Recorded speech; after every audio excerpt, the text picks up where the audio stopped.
Om Purnamadaha Purnamidam Purnat Purnamudachyate Purnasya Purnamadaya Purnamevavashishyate Om Shanti Shanti Shanti.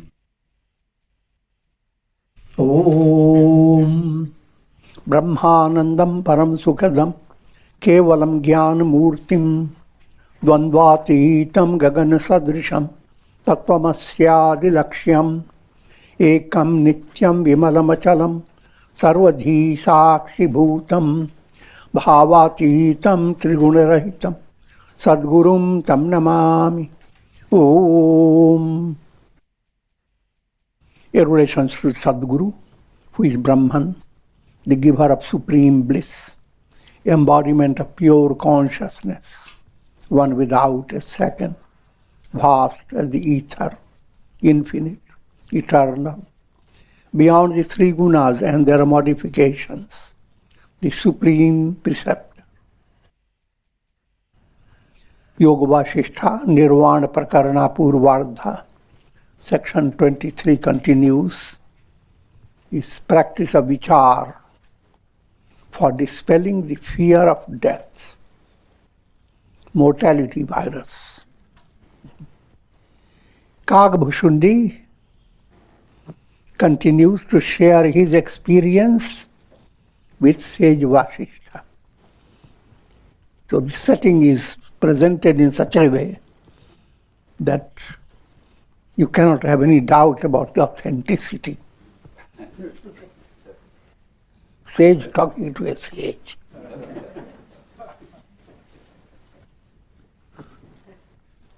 The mind must be directed to that goal which is supremely auspicious, which is a mass of sweetness, which permeates the beginning, middle and end of all objects of the world, and which is the cessation of all miseries. These are very highly artistic presentation of attributes of Brahman or attributes of God. Mind must turn towards God, Godward mind. Godward mind, you have to always understand, it will imply your change in your life. Your karma should become karma yoga. Your feeling aspect turn into bhakti. Your willing follow dhyana yoga, the path of profound meditation. And your reasoning and understanding, jnana yoga. All these yogas, they are integrated. And if that integral movement begins, now your mind is focused on God, this Godward movement.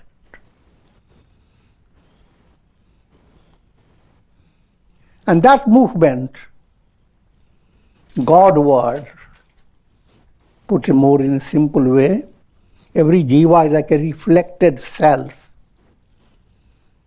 constantly subject to going from one pot to another, facing countless challenges. But Godward vision, the reflected self, focuses on I am the sun.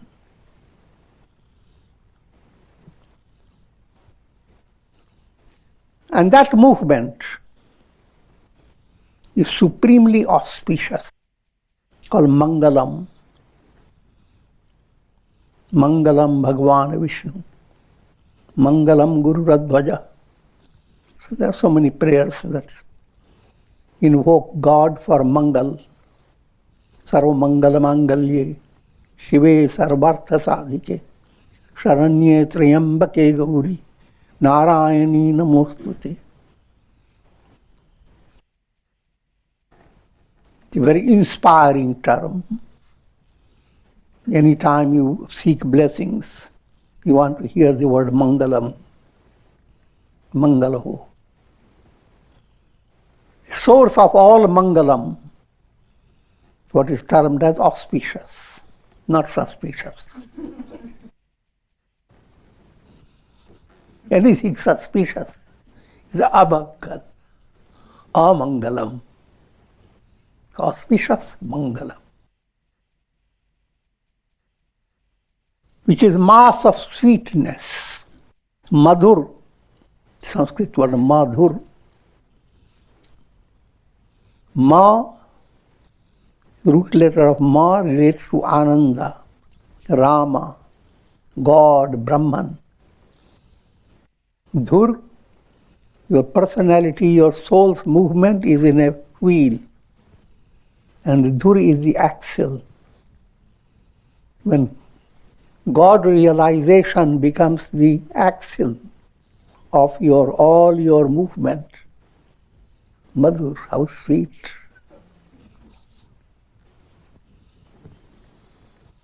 An English word is sweet. That is totally different from sweat.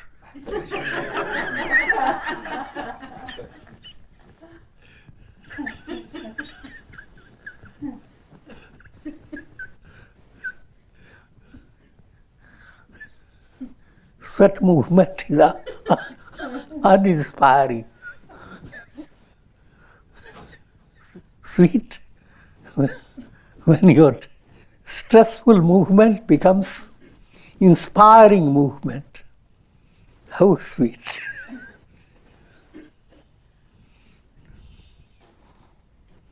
And that God permeates the beginning, middle and end. Sarva Vyapak. All permeating God.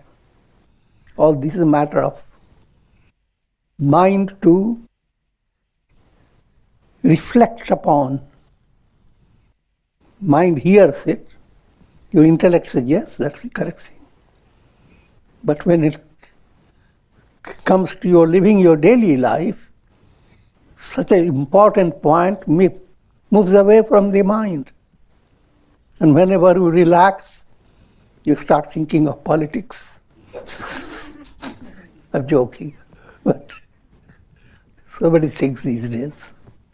And coronavirus and all the data. I'm just giving you in a humorous way. But countless things dominate the mind. What's needed is a sustained movement. Firstly, integral yoga in your daily life. Secondly, a persistence.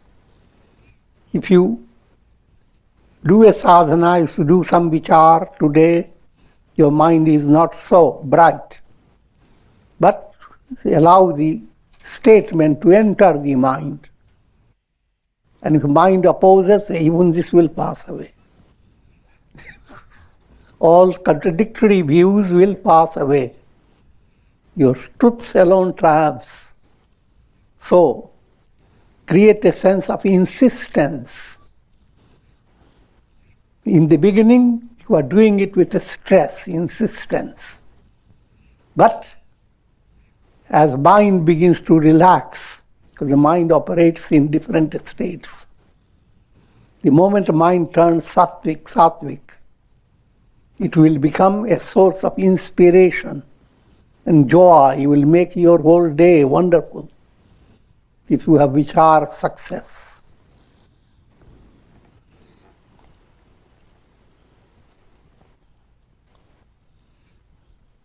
And therefore, when turning your mind to God,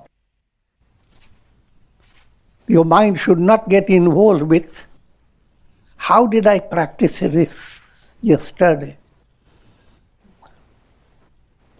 How long I have to practice? When will it end?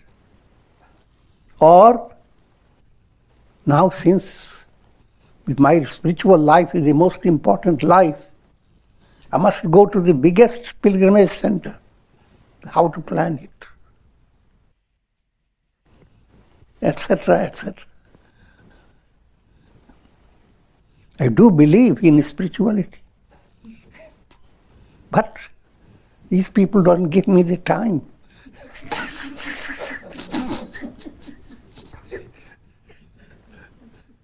So that type of mentality has to be corrected. Something that you love profoundly, you have no problem. A mother has no problem of loving the baby. Nobody has to teach the mother, oh mother, no matter how much you are busy, think of your baby. No, you don't. It is spontaneous. So Godward movement should be spontaneous. Because this movement is not just mother's love for a baby. It is the supreme love. That love cannot be compared with anything in the world. And that's the potentiality in your own heart. All things you love, but your love sentiment, love instinct is never fulfilled until you discover love of God or love of I am. Atmanastu kamaya sarvam priyam bhavati. For the sake of this I am, all become dear. But don't get into the ahamkar.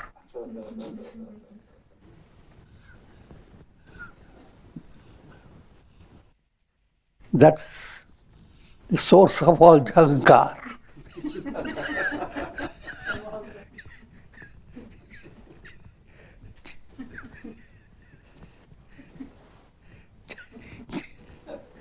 Ahamkar means lot of noise.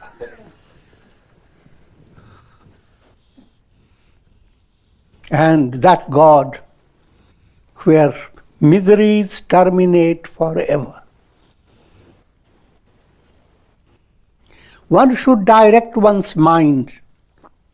Now, when we have said that, directing the mind to God, sadhana movement given by sages has simplified it.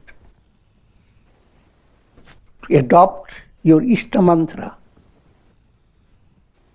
Bring to your sadhana the role of japa, reciting the divine name. Now the question, so many divine aspects. Understand they are all aspects. The divine is one and the same.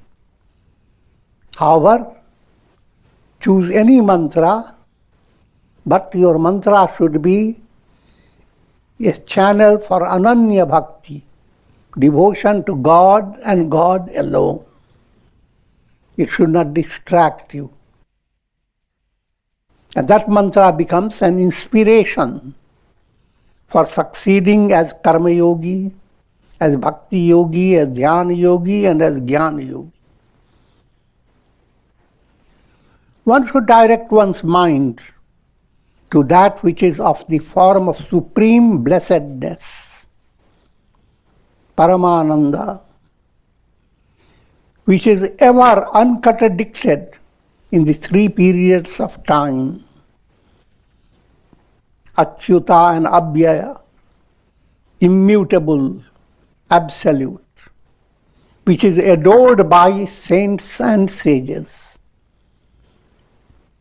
O sage, Kagbhushundi says to sage Vasishtha, one should not meditate upon, no, one should meditate upon that light of lights which is beyond the mind and senses, which is the cause of all and which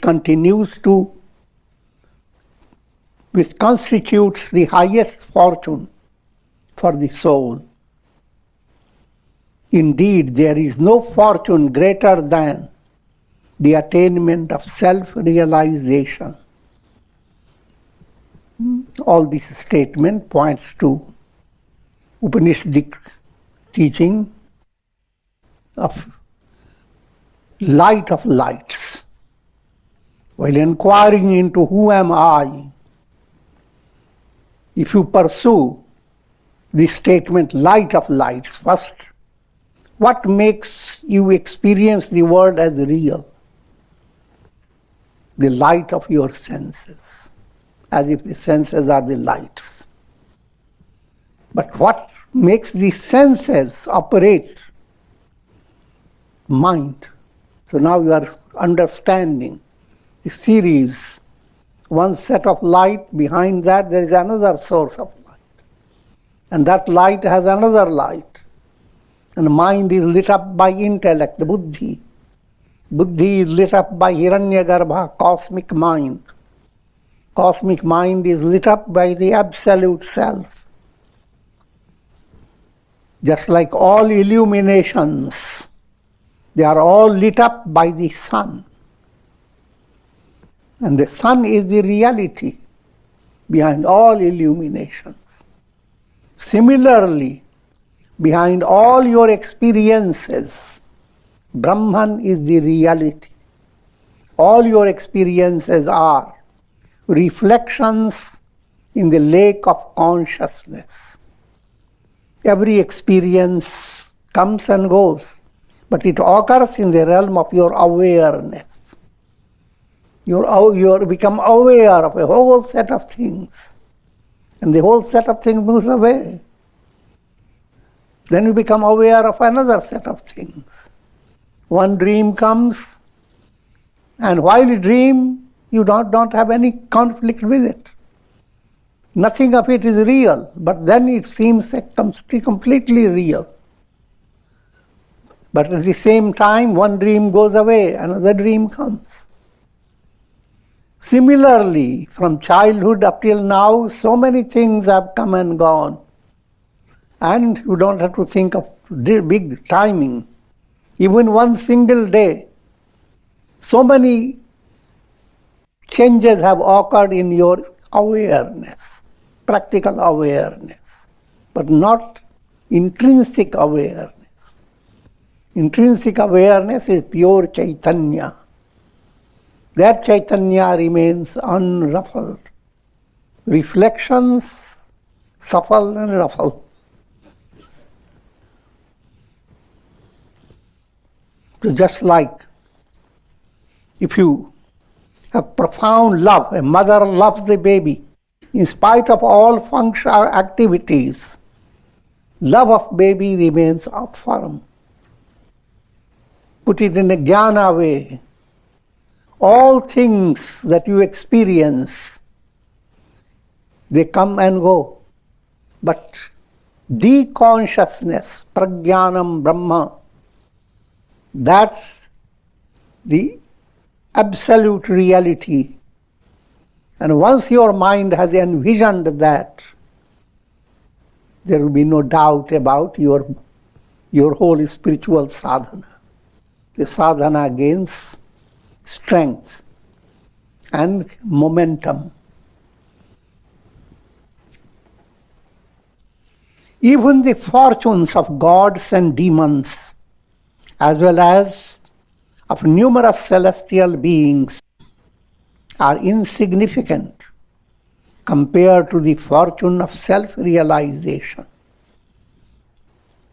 Again, simple point to understand, Upanishad has termed Bhuma and Alpam, the bliss of enlightenment, the bliss of realizing I am the sun, that's infinite bliss. But realizing I am a bigger reflected sun. I was small, but now I'm so big that countless stars, reflected suns are jealous of me. And I rule over them. So no matter how great is your relative glory, it is little.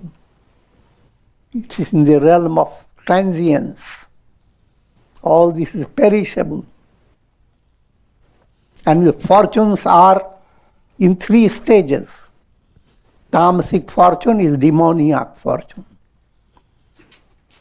Then you have Rajasic fortune, which is called Asuri. Demons come in 2 grades. 2 demoniac Rakshasa. A little less, but more tricky, Asura. And then you come to Deva. All these are highly allegorical terms. But nowhere can you find absolute joy as long as you are restricted by the three gunas of nature, tamas, rajas and sattva. However, out of all these three gunas, sattva, if sattva begins to increase, it becomes possible for you to discriminate between preya and shreya, between that which is transient and that which is eternal. And with enhancement of sattva, your goal becomes triguna-atita, transcending the three gunas. In the state of Brahman, all is transcended. Even the fortunes of gods and demons, there is no wealth that does not perish. There is no glory that is not tarnished by death. That's relating to any attainment in the world process. No matter how fortunate you become, it will perish. No glory, no matter how famous and glorious you may be, that will not last long. There is no object of pleasure on the earth and in the heavens which is not subject to change and destruction. Earth and heavens, earth is physical, worldly realities, and heaven is celestial, astral, and all these are subtle details. There is nothing in this world which does not give rise to numerous physical and mental afflictions. All experiences in the world, the very fact that you are confined to these experiences is because of disease called avidya, ignorance, called mool adhi, the root disease. If that disease is not there, you are swasth. Your swa is in a chita prajna state. Swa is yourself. Aswasth, you are not in sthita prajna, you are dependent on body, mind, senses. So you are not at ease. It is a disease. From mooladhi, there arise adhi and vyadhi. Adhi means mind, mental disease. And mental disease is constantly associated with, as well as cause of, physical diseases. So ignorance, big disease, mool, paves the way for experiencing this world. And the world is like a hospital. You are being treated in divine plan. And there you are suffering from mental and physical diseases. First, understand the relationship between mind and body. And that can remind you of the Gita statement. Dhyayato vishayan punsa sangasteshu pajayate. You allow certain sentiments to be sustained by your mind, something you loved it. Now you are bringing to your mind again and again. You rode in a car, in your friend's car, and it went so well, and everything that you heard from the modern technology, how Shri guided you.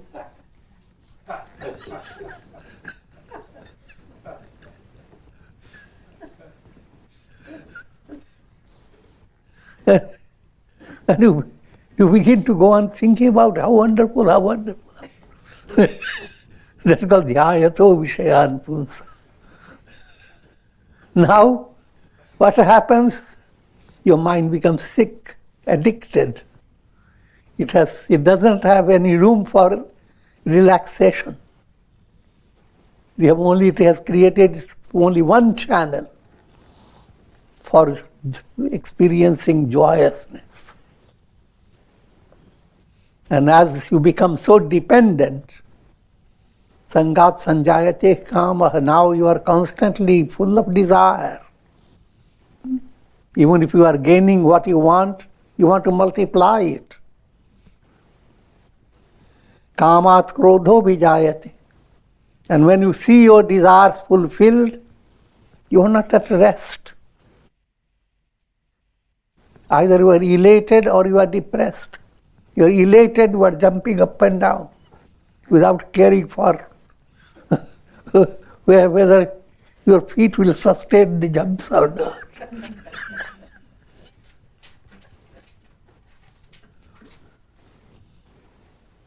And krodhat bhavat sammoha. If you are working always under avesh, under a push, both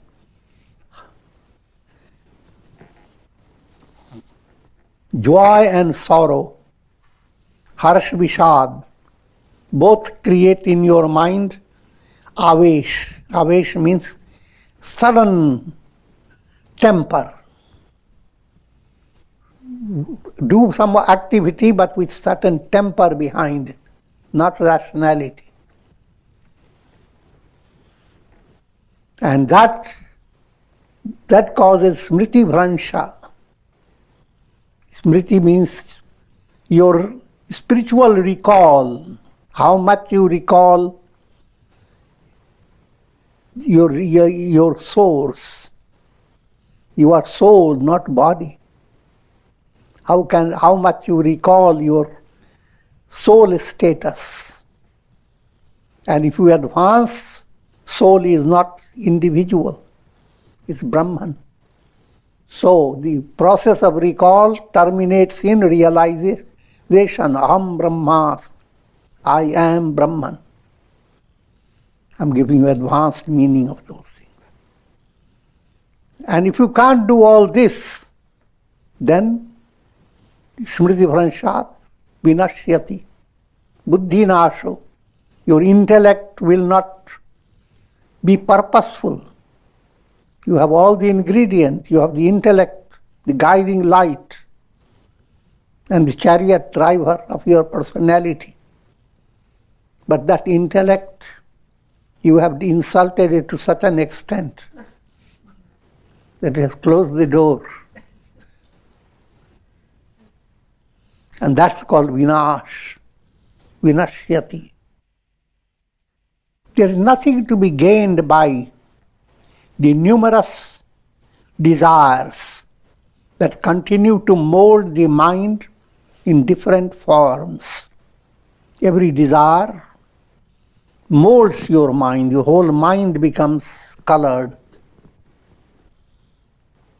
No lasting good is accomplished by pursuing the objects of the senses, even at the risk of repeated embodiments. This is a broad view of predicament of depending upon your mind and senses for comfort and for success in your life. But when we are saying all this from a very profound point of view, in practice all this has value. Because even while I am saying it, it's your ears that are enabling you to hear all this. And what you are hearing, that you are not the ear. If you are whatever you hear will pass away. So the message is not to stop hearing, but bring a change. from Preya to Shreya. Your movement should not be with the objective, with the goal of finding settlement in the world of time and space. Your movement will be for discovering who am I. I am Brahman. Your movement should not be to move from one part to another and go into world of countless illuminations. But revelation, I am the sun. So all the senses and the mind, etc., must follow this ideal. So everything is important. Actions are important. Dealing with the world is important. Money matters are important. Dharma, artha, kama, all these, they are important, but they should not dominate your whole vision of the goal.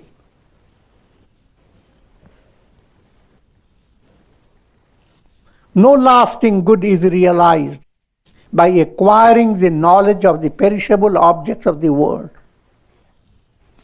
Is another.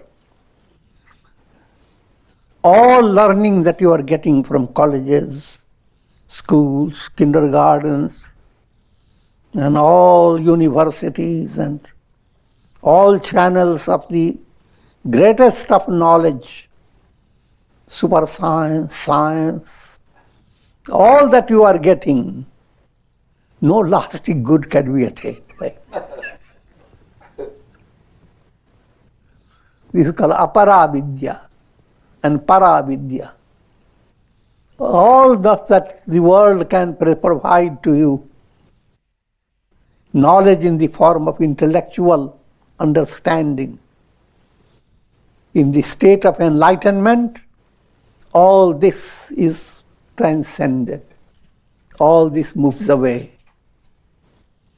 Aparavidya is like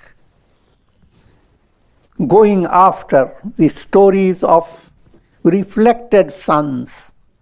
Now I don't want to open a big, Google will give you lots of things that you open up.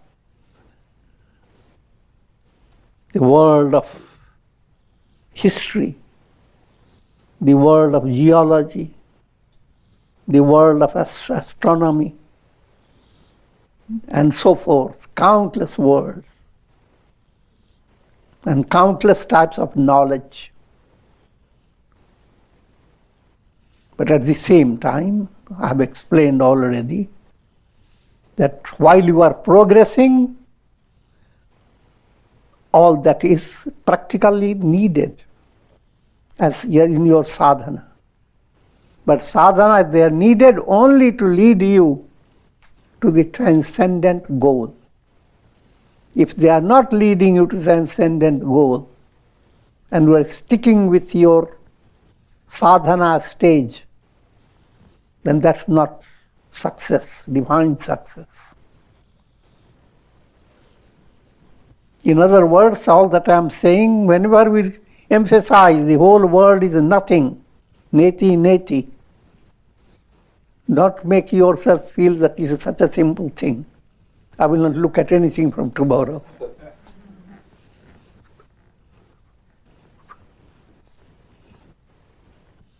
Shut your eyes like Gandhari.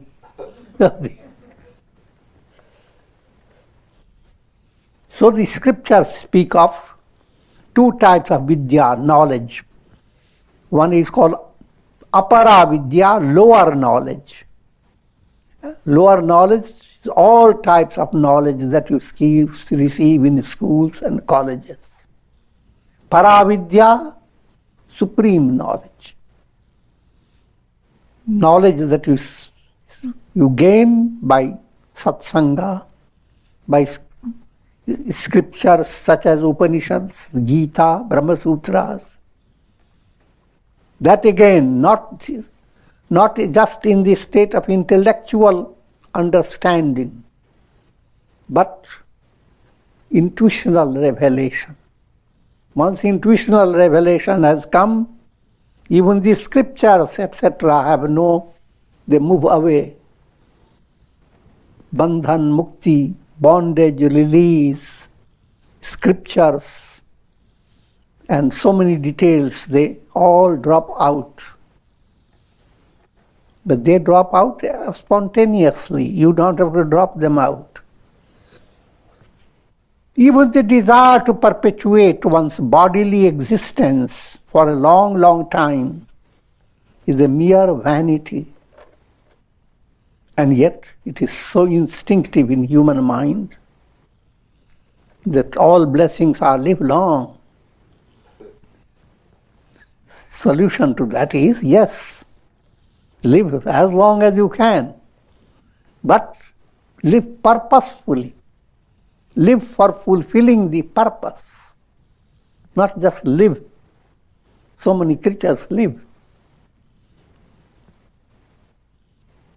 What pleasure can a person expect from a long-lasting body, which is an abode of raga, dvesha, attachment and hatred, and countless diseases? So the message is for mature mind to understand that you are living very healthy life and you have gotten some type of a special blessing that you will live on for 300 years.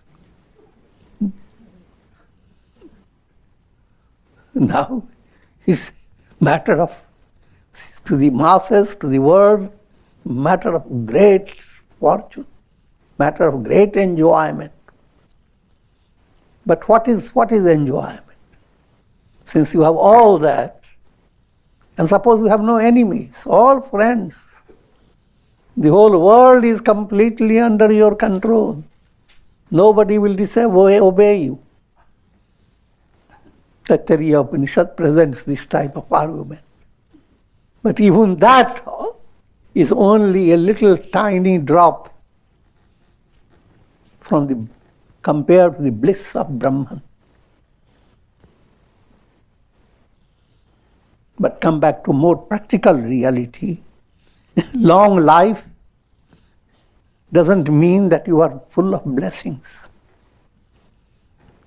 You are holding on to some serious disease, cancer or things of that nature, holding on some mental disease and living on. That long life, the life of a hell. So, just longevity is not the goal. There is no place in the heaven and earth that could be desirable for one who is endowed with viveka, discriminative intellect, that separates, that insight that separates the self from the not self. Your body, mind, intellect all come under the category of not self. Self, Brahman, the absolute, Madhur, absolutely sweet, sorrowless, all permeating, immutable, and so forth. It is the lack of inquiry and spiritual discrimination that lends charm to the charmless objects of the world. All objects are full of harm, no charm. But since the vivek, that subtle intellect that separates truth from falsehood, if that vision is not there, then the world is a big, great mirage, and you are very dear, go to the mirage. Next section, section 24, the mystic path of controlling the pranas. Sage Bhushunda continued, O sage, The vision of the self is the highest of all knowledge, because it is indivisible, immutable, imperishable, and the remover of all miseries. The vision is unfolded by the practice of Atma Chintan. Atma Chintan is inquiry into who am I? What's the nature of the self? Meditation upon and inquiry into the nature of the self. This is spiritual vision soars through the firmament of pure mind and dances in the gardens of Bhuma, unconditioned bliss. It is the destroyer of all the evils related to past, present, and future. So first step, the highest step, is Atma Chintan or Brahma Chintan, inquiry into who am I. This form of spiritual inquiry is possible only by those who are highly advanced. So this is the first class aspirant. Aspirants who are endowed with the qualities of Adhikari Chatushtaya, fourfold qualifications, and just I will enumerate them. First qualification, Vivek. You are developing a subtle, sensitive understanding. What is wrong, what is right, what is false, what is real. Naturally, the moment you have that type of understanding, you will avoid that which degrades you and follow that which will uplift you. And Vivek, next Vairagya. Therefore, you do not allow your mind to be fascinated by things that degrade you. The more and more dispassion begins to develop. Dispassion towards pleasures of the senses and all those factors that keep the soul involved with the world process. And then comes a set of 6 virtues. Shama, serenity of mind. Dhamma, ability to control yourself, to be patient, not suddenly rush out. Dhamma is control of senses. Uparati, rati is finding delight. Instead of finding delight in the objects of the world, find delight in ascending the steps of enlightenment. Uparati. Your rati should be up.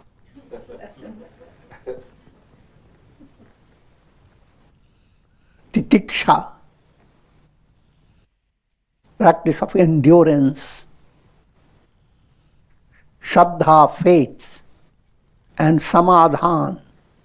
Samadhan, do not live with mental conflict. Mind should be completely relaxed. If you have bhakti, devotion to God, and develop a sense of surrender, you are promoting samadhan.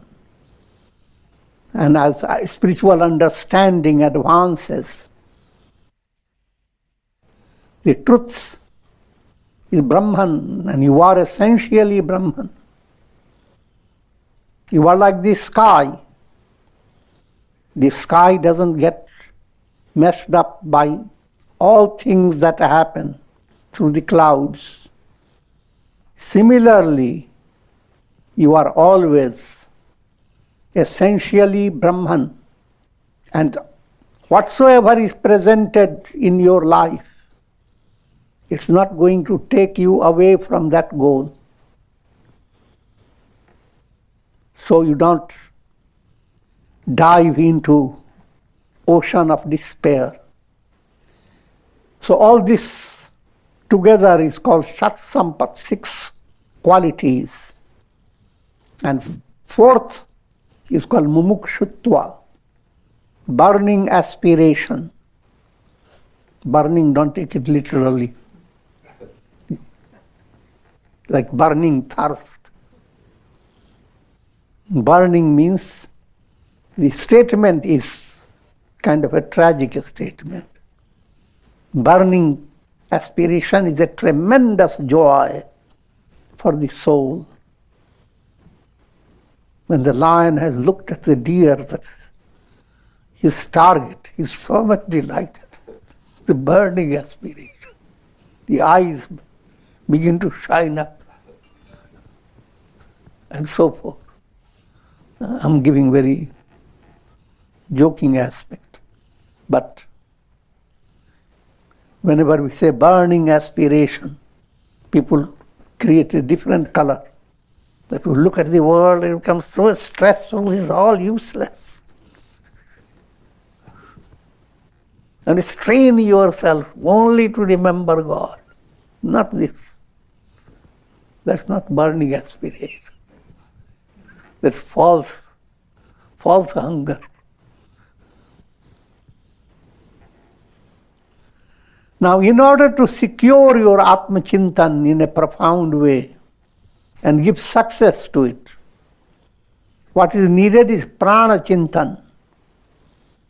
To understand the role of vital forces, how they impact upon your mind, your psychology, and how the vital forces and what all that ends up in your physical body.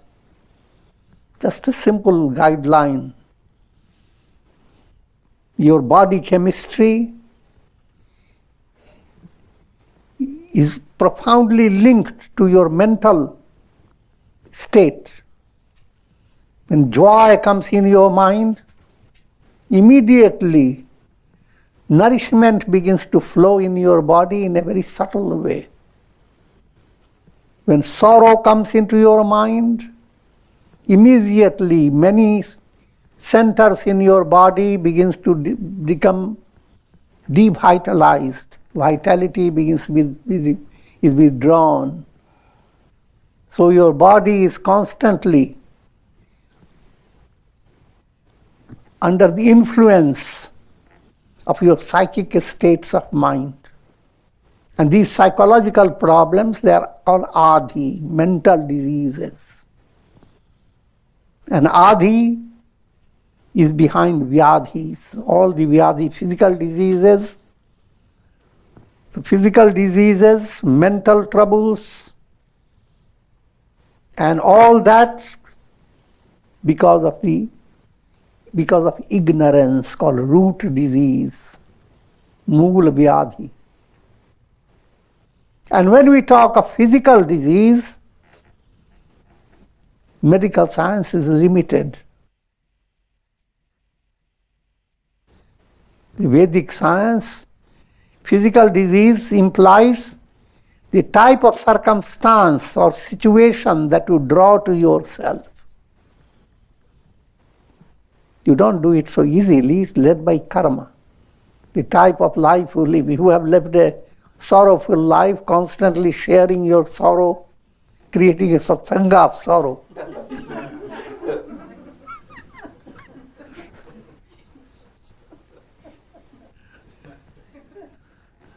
Then naturally your pranas will go haywire. Now, instead of sorrow, do satsanga of inspiration, jnana yajna. Now it begins to change. So if mind is joyous and has a joyous project, your atmosphere, people that are drawn to you are on a different level. But your mind is under suspicion, under bitter stress, no rationality. You are going to draw ghosts, goblins, and don't have to really, even human beings are worse than ghosts. So how karma puts you in different situations. And you are drawing all those situations, backed up by law, by God's presence within. Because by doing all this is designed by God's law. The purpose behind it so that you seek real health. And real health implies all those qualities to develop, Atma Chintan, and health in every state, health of the body, health of the mind, health of the body, health of the mind. These are the topics for Hatha Yoga, Kundalini Yoga, Raja Yoga, and all these are implied to help Atma Chintan. Atma Chintan is the profoundest level. More insight we will continue to give next time. Om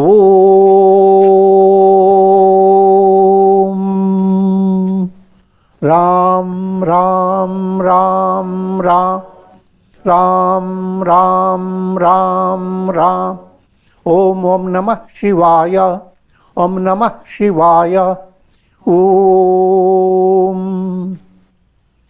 Prayer for shower of Karunamaya Ras grace over all of you and the blessings of Shakti, Bhakti and Mukti.